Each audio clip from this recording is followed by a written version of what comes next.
নবী সাল্লাল্লাহু আলাইহি সাল্লাম আবু তালেবকে কালেমা পড়াবার জন্য কি পরিমাণ কাঁদছে, চেষ্টা করছে। শেষ মুহূর্তে বলছে, চাচা চাচা কালেমাটা পড়েন না চাচা। বলছে না, মানুষের কাছে বেইজ্জতি হব, পড়বো না, মানুষ লজ্জা দিবে। আল্লাহ নবী সাল্লাল্লাহু আলাইহি সাল্লাম বলছে, কানে কানে বলেন, আমি কাউকে শোনাবো না, আমি শুধু হাসরের মাঠে বলবো, মৃত্যু পর্যন্ত চাচা ওয়াদা দিলাম জগৎবাসীকে শোনাবো না আপনি ঈমান আনছিলেন, কানে কানে কন। আবু তালেব বলছে না, কানে কানেও বলবো। এবার নবী বলে চোখের পানি ফেলতে ফেলতে, চাচা এমনও কইতেন না তো, ঠিক আছে চাচা, আমি কালেমাটা পড়ি, আপনি শুধু ঠোঁটটা নাড়েন, আপনি শুধু ঠোঁটটা নাড়বেন, আমি হাসরের দিন বলবো মাওলা আমার চাচা কালেমা পড়ছিল এই জন্য ঠোঁট নাড়ছে, এর সুযোগ দেন। চাচা বলছে না না না, আমি ঠোঁটও নাড়বো না।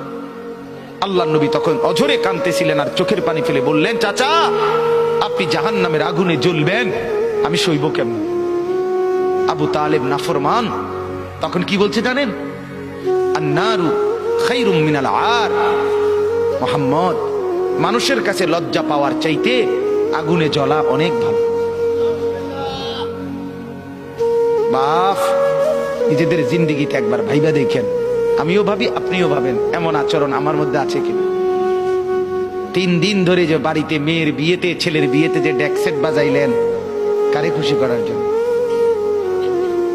হ্যাঁ, 1 লক্ষ টাকার গেট, এরপরে গায়ে হলুদের এই নগ্ন অনুষ্ঠান কার জন্য করলেন? বেড়া বেড়ি সব যুবক যুবতী সব একই মাইক্রো প্রাইভেট কারের ভিতরে যাতাযাতি করে বহাইয়া একখান থেকে একখানে নিলেন, কার জন্য? পুরা প্যান্ডেলের ভিতরে একসাথে বেড়া বেড়ি একত্রে খায়, নাচে, গায়, ফুর্তি করে, কার জন্য? শুধু সমাজ, সোসাইটি, পরিবেশ, সোসাইটি মেনটেন করছেন, সমাজ মেনটেন করছেন। ছেলেরা চাইছে, মেয়েরা চাইছে, বাচ্চারা চাইছে, এতে হেতে চাইছে, তো মালিক তিনি কি চাইছিল? ওনার কথা মনে হয় নাই? রাসূল সাল্লাল্লাহু আলাইহি সাল্লাম, তার কথা মনে হয় নাই?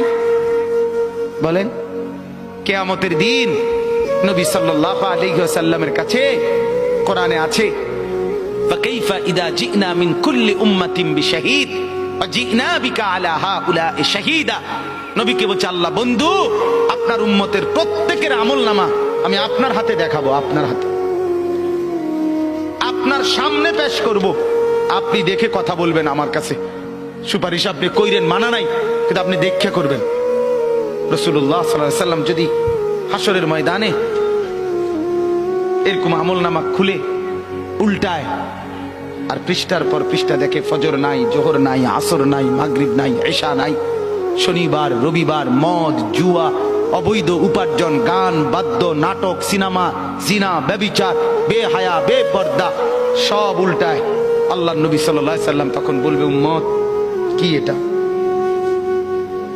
উম্মত, আমার 23 বছরের এত চোখের পানির কথা একবারও মনে হয় নাই? কি আনছো এটা আমারে? উম্মত, তুমি জানো না আমি যে তায়েফের পাথরের আঘাতে পুরা পিঠ চালনির মতো ঝাঁঝরা বানায় ফেলছে আমার?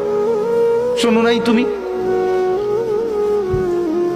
আমারে যে উহুদের ময়দানে দান দান শহীদ করে রক্তাক্ত করছে, তুমি শোনো নাই? আমি যে 14 দিন পেটে ক্ষুধার তাড়নায় পাথর বাঁধছিলাম, উম্মত তোমার মনে নাই?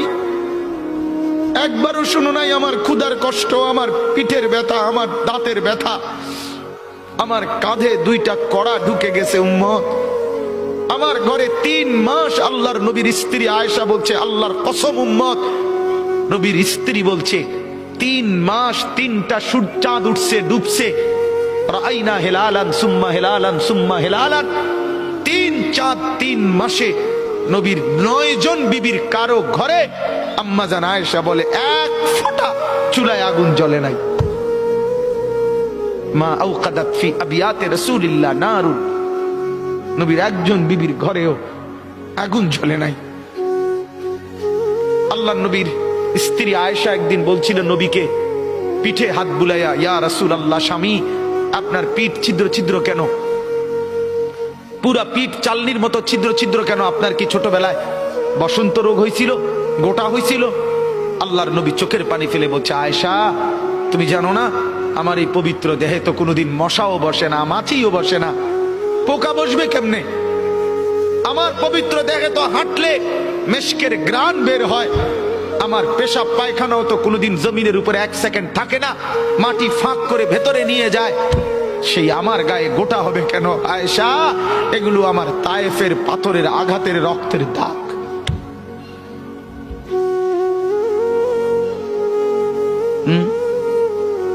বলো না বাপ, কিছুই মনে হইল না?